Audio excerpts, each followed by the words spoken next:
West గురించి అంత రచ్చ నడుస్తుంటే కూడా జనసేనకి ఇచ్చిన సీట్ వెనక్కి తీపిచ్చేందుకు ఇచ్చారు.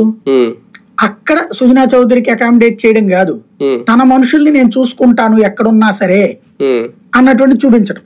ఇక్కడ తమ మనుషుల్ని కాపాడుకోవడంలో బీజేపీ ఫెయిల్ అయింది.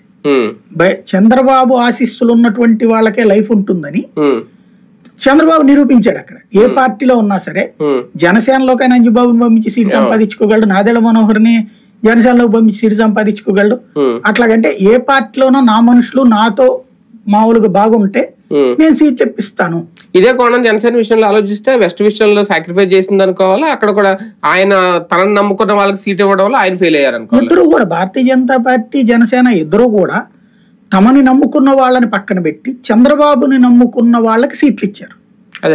అది అక్కడ జరిగింది. చంద్రబాబుని నమ్ముకున్న జన సైనికులు, ఇప్పుడు సుందర విజయ్ కుమార్ ఉన్నాడు, చంద్రబాబు మీద అపారమైన గౌరవం ఆయనకి.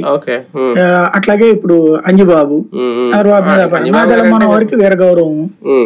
చంద్రబాబుని గౌరవించే జన సైనికుల్ని ఉంచుతానని ఆయన కూడా చెప్పాడు కదా పవన్ కళ్యాణ్.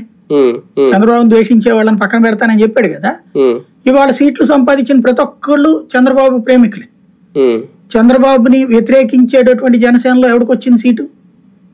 లైక్ బొలిశెట్టి సత్యనారాయణ లాంటి వాళ్ళు, లేకపోతే శాంతి ప్రసాద్ లాంటి వాళ్ళకి వచ్చినాయే సీట్లు? ఆయన కాపేగా శాంతి ప్రసాద్ లాయరే రాలేదు కదా అక్కడ. లేకపోతే కనుక అక్కడ వచ్చిందే రాలేదు కదా.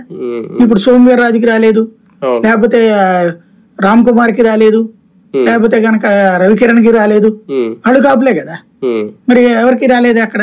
అంటే సింబల్ ఒకటే కమలం కనిపిస్తుంది.